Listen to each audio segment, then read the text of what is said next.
Добро вечер, почитувани, и добре дојдовте во новото издание ВМРО ДПМН зборува, пратениците зборуваат. Вечерва имаме тема Закон за работно ангажирање, можност за дополнителна заработка.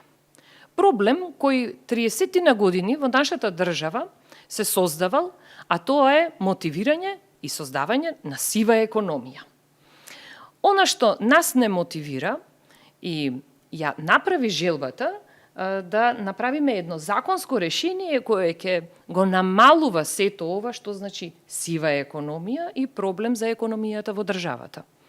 Работиме на тоа да направиме една атмосфера каде ќе имаме задоволни страни да бидат работодавците, работниците, ама и државата во целост.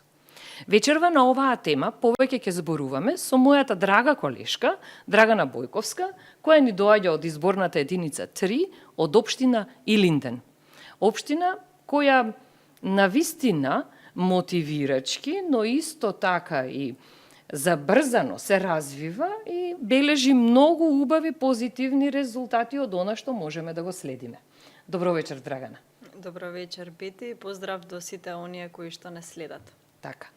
Вечерва ќе зборуваме за оваа интересна тема во која, што морам да кажам, голем дел од колегите земаа активно учество, но исто така и вие дадовте голем придонес во создавање на она што значи добро и идејно законско решение, а тоа е законот за работно ангажирање. Тоа дава можности и за млади, и за возрастни, за сите генерации и е доста едно позитивно законско решение со кое што можеме да се пофалиме за оваа работна недела која ја имавме во собранието. Може ли најнапред за нашите гледачи да објасниме низ каква процедура беше донесено ова законско решение? Јас имам за цел секогаш да направиме една јасна дистинкција, една јасна разлика помеѓу тоа што значи како се работело во минатото и како денес се работи. Низ какви процедури беше носен овој закон во собранието? Така, благодарам Бити најнапред за прашањето. Како и што кажавте во самата најава, овој закон е барање повеќе децениско од страна и на работодавачите, но и од страна на работниците. И самата процедура на носење на овој закон поднесен е во редовна постапка по предлог на група пратеници, но најважно нешто кое што сакам да го потенцирам по однос на носење на самиот овој закон е тоа што е донесен пред се во една транспарентна постапка, бидејќи претходеше и една јавна расправа во која што освен пратениците членуваа и многу засегнати страни. Тука мислам пред себе и на институциите, учество активно зададоа и со поднесување вклучително и на амандмани од страна на Министерството за економија и труд, Министерството за социјална политика, демографија и млади. Активно беа вклучени Управата за јавни приходи, Агенцијата за вработување, понатаму исто така беа повикани, активно беа вклучени студентите, пензионерите, се со цел да докажеме и да покажеме дека кога ги носиме законите во собранието, особено вакви закони кои што се повеќе децениски, кои што опфаќаат една голема група на граѓани, а при тоа решава голем проблем кој што го имаме повеќе децени, дека треба да се донесе по консултации, по мислење на сите засегнати страни. Таков случај беше и овој закон, со тоа што имавме поднесени амандмани, прифатени амандмани по однос на овој закон и мислам дека дадоа удел по однос на носење на поквалитетно законско решение и при тоа мора да се напомене дека ова законско решение исто така донесено со консензус од страна на повеќе политички партии, се со цел еве и како пратеничка група на ВМРО ДПМН сакавме да покажеме дека сме навистина искрени во намерата на носење на едни позитивни законски решенија, така што мојот став искрено е дека кога имаме вакви закони кои што се за целокупно за доброто живење на нашите граѓани, треба да биде што е можно повеќе прифатено и препознаено од страна на другите политички партии и да се приклучат кон позитивните промени кои што ги правиме, бидејќи на крајот од денот граѓаните мислам дека тоа го оценат кога застануваме заедно по однос на позитивните закони, а не како што беше претходно, да бидеме сведоци на закони кои што најчесто беа носени во брзи постапки, во постапки со европско знамење, европски знаменца, се со цел на некои си сомнителни бизнис интереси. Ние работиме овој пат само за граѓаните и за интересот на нашите граѓани. Да.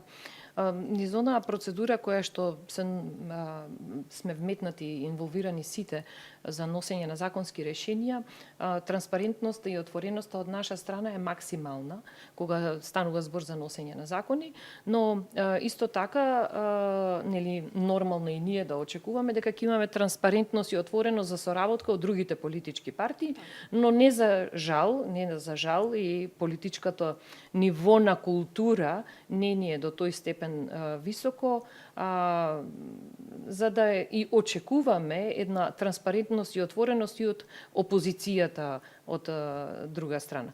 Да, изненадувачки овој закон или што го донесовме, имавме поддршка и сега за јавноста да објасниме од кои политички партии како се беше малце во детали, ако може накратко да влезиме тука.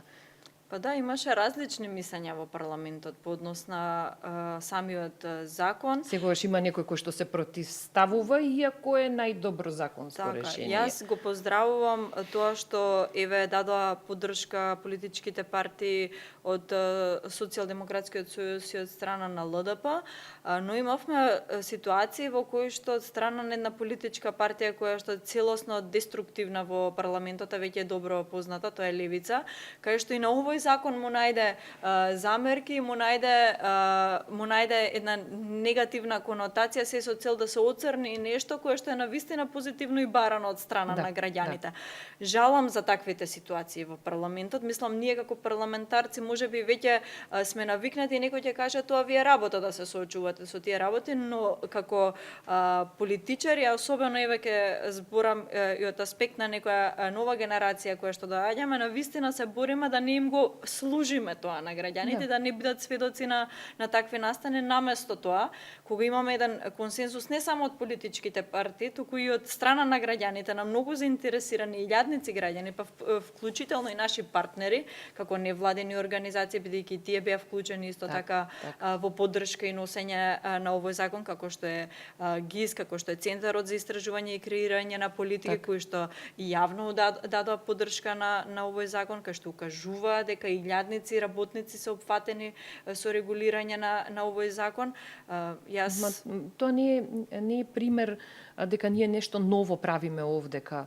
Да, ново правиме за Македонија, но има вакви слични искуства во другите држави каде што нели се спроведувало нешто такво.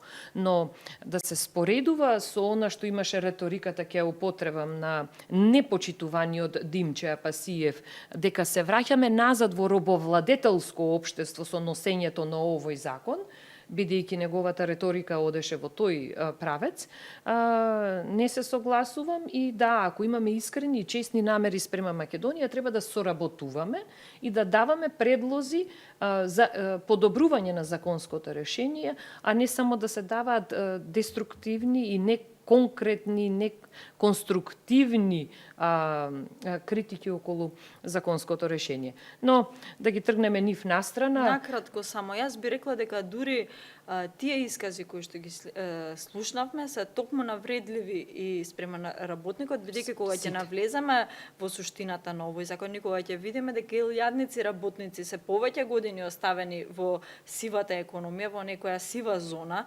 незаштитени, без плаќање на данок на личен доход, без пензиско и инвалидско осигурување, без здравствено осигурување, а со овој закон го возможуваме истото и прито да не ги изгубат правата по однос на социјална помош, семејна пензија, стипендија, тогаш многу повеќе од јасно е кој за што се залага и каква е нашата искрена намера. Да се вратиме кон она што значи добро нешто, а тоа е меѓународната поддршка што ја добивме, се е малце некој детал околу тоа Центарот за истражување и креирање на политики, што значи тоа Германското друштво за меѓународна соработка. Зошто го поддржаа тие? Како го поддржаа сето ова? некоја реченица околу тоа. Веќе ги споминавме, Центарот за истражување и креирање на политики ги веќе јавно објавија дека се активни поддржувачи на истиот закон, бидејќи зошто е важно да се вклучат и овие фактори, бидејќи на крајот од денот ние како држава и како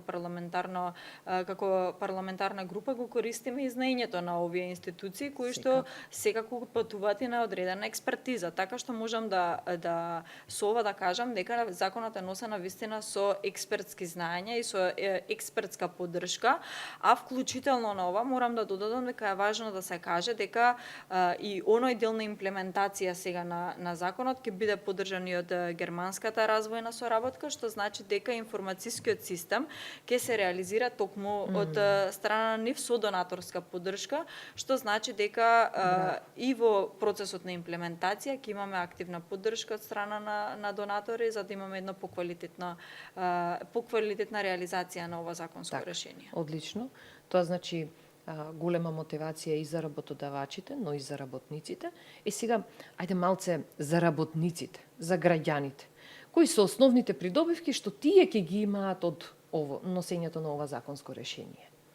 Јас ќе му дадам еден поширок контекст на ова прашање, бидејќи бенефит и за работниците бенефитот е огромен, но бенефитот кога го гледаме мораме да го гледаме од аспект на она се што добиваме како држава, бидејќи на крајот од денот ресурсите од државата ги добива директно токму граѓаните. Основниот постулат би рекла на постоењето на овој закон е токму борбата со сивата економија, како што напоминавме неколку пати.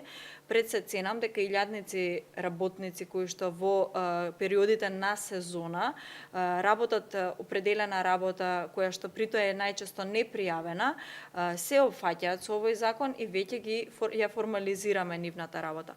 Што значи дека пред се со носење на законот за работно ангажирање на лица водиме сериозна борба со сивата економија, со тоа што овие работници ги ставаме во формалната економија, притоа работодавачите се должни да плаќаат данок на личен доход, придонеси поднос на пензиско инвалидско осигурување и придонеси поднос на здравствено осигурување.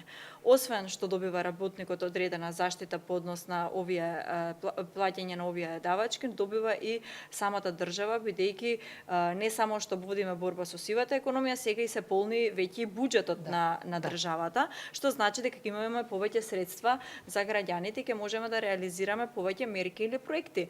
Нашата задача нема да застане тука само со носење на овој закон, континуирана е борбата со сивата економија и мислам дека во тој дел правиме определен напредок. Кога зборуваме конкретно сега и за работникот, мислам дека бидејќи се става во една формална... Тоа како може да биде вработено лице ангажирано?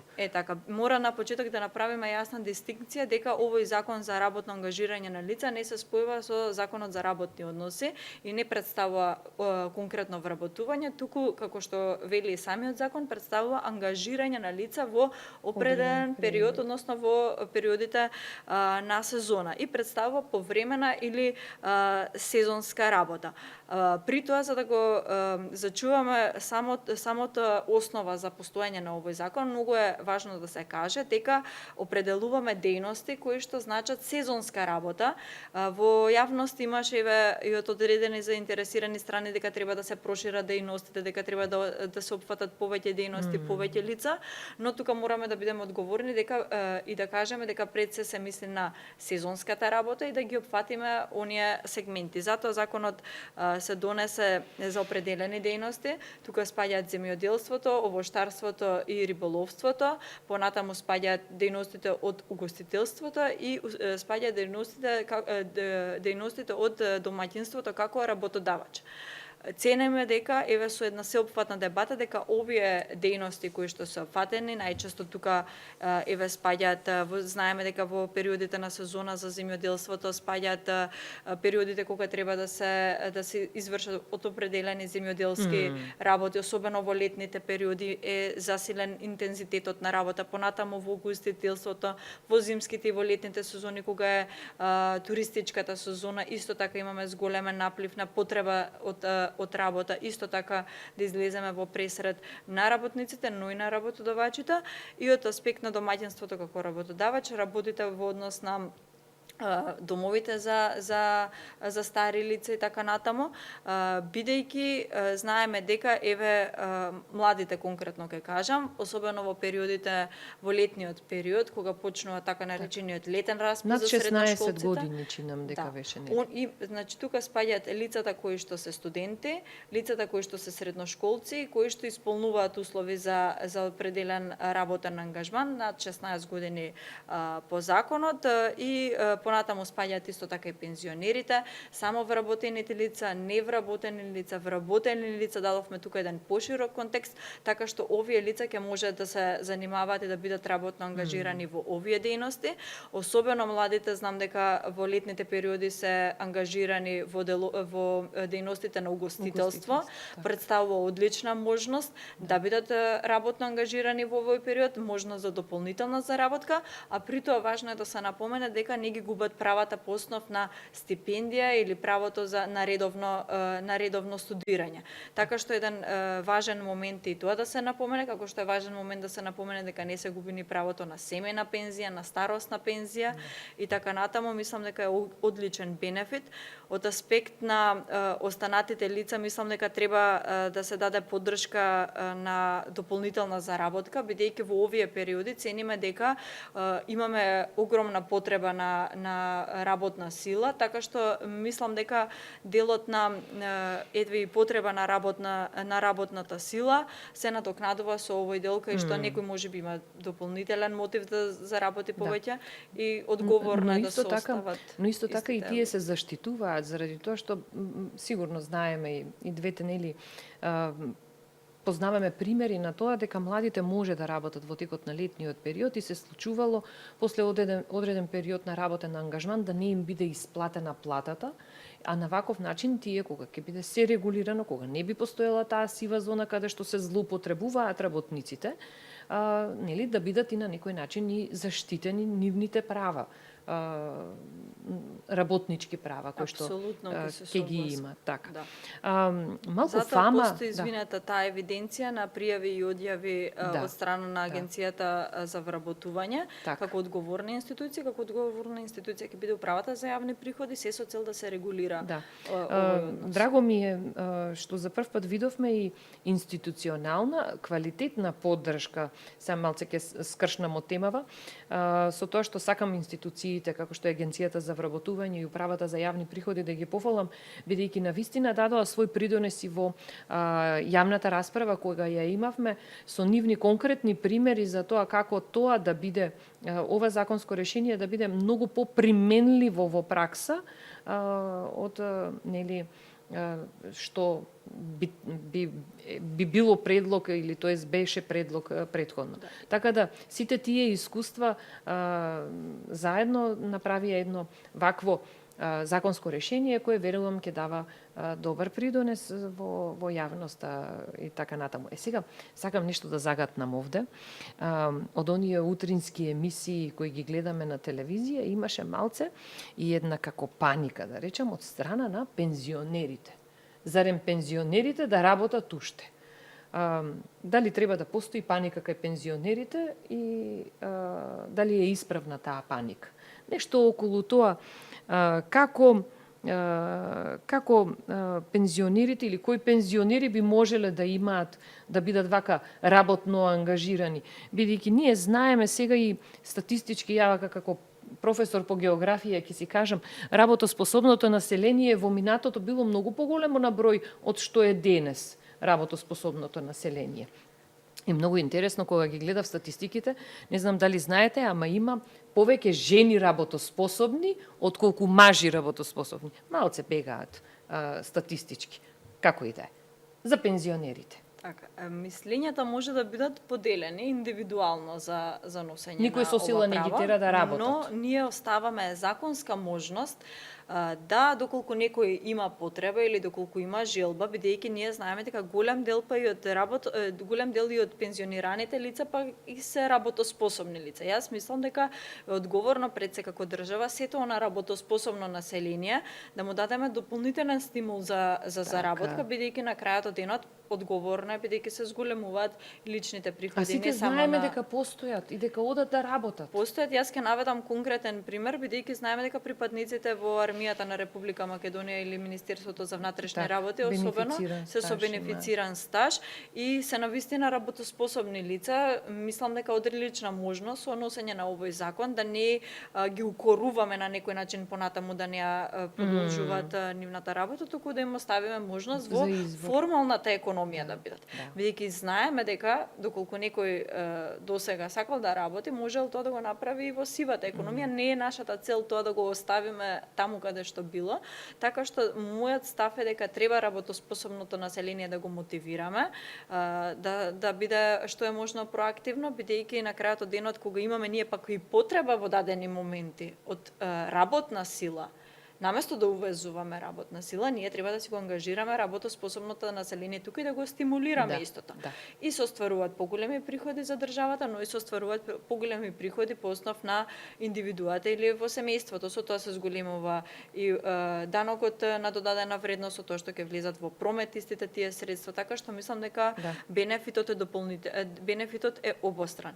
Дополнително морам да кажам дека со овој закон ги вклучуваме и пензионерите и сите останати категории, при тоа, освен со тоа што се заштитени по однос на и пензиско и здравствено инвалидско осигурување, со овој закон ние ја загарантиравме и минималната нето сатница, што значи дека овој пат нема да може работодавачот да им даде помалку од она кое што законски можеби ги следува оние кои што работат за минимална нето плата. Сега веќе и овие работници ќе имаат загарантиран минимален нето износ по одработен час, што значи дека нема веќе да бидат подценувани и веќе во оваа законска рамка ги формализираме, ги ставаме во еден обрач да бидат заштитени од страна на работодавачите и што е можно повеќе поволности да има работникот. Така. Значи да сумираме, пензионерите кои сакаат да работат и се чувствуваат работоспособни, нема да го изгубат своето право на пензија, тие можат одредени сатници или одреден период и да работат и да бидат работно ангажирани и да даваат повторно бенефит на државата. Сите овие законски решенија што ги правиме со одредена цел. Сите се пронаоѓаме на одредени теми, вам, Драгана, најубава тема ви е младите. Што вака како еден заклучок на крај ќе кажеме дека планирате и посакувате да направите за младите нешто? Благодарам, Бети, за прашањето. Може би младите ми се мене најголем фокус, бидејќи природно тука и припаѓаме на таа категорија. Многу тешко прашање што би сакала да направиме конкретно, бидејќи мислам дека целата енергија и целиот фокус треба да се насочи таму. Многу треба да се направи. За жал, изминативе години видовме еден систем на негрижа спрема младите и практика да се иселуваат младите. Навистина, мислам дека во оваа една година и онамо дури каде што се чинеше дека е невозможно да се надминат определени бариери и проблеми, дека покажавме дека само со искрена волја и со многу работа, дека може да се надминат определени проблеми. Особено за студентите направивме многу. Вие знаете, ви како професор во делот на образованието, дека секојдневно водиме битка да имаме поквалитетно образование, преку законски решенија, преку практики, преку подобра инфраструктура во образовните установи, така натаму. Но еве, ако можам нешто да издвојам за наредниот период, што би сакала и на што работиме еве како пратеници, тоа е пред се дигитализацијата, бидејќи младите мислам дека се изморени од онаа бирократија која што имаме по институциите и мислам дека е примерно и честно да го возможиме тоа, нашите млади да бидат рамо до рамо со со врсниците од Европска унија, да видиме едно достоинствено место за живење, да работиме многу на дигиталната писменост. Зошто ја потенцирам, бидејќи кога имаме дигитално писмена младина, имаме поефективно и побрзо решавање на комплексни задачи. Значи младина која што ќе може утре да биде на вистина иднината и да ја води државата многу поефикасно и попрактично. Секако тука ја останува борбата за навистина конкурентно образование, за да бидат нашите млади конкурентни со сите останати врсници од земјите членки од Европската унија и се она кое што значи подобра инфраструктура и создавање на подобар простор за живење. Мислам дека тука борбата за младите ќе биде и заедничка и е заедничка, бидејќи нашата енергија навистина е насочена кон создавање на подобри услови за најмладите генерации. Благодарам, Драгана. Ви благодарам и вам многу. Благодарам за гостувањето, навистина уживав. Почитувани, продолжуваме ние да градиме фер односи помеѓу работодавачите, работниците и сите засегнати страни за она што значи да имаме добра и квалитетна економија во Република Македонија. Со нова тема следната недела. Пријатно!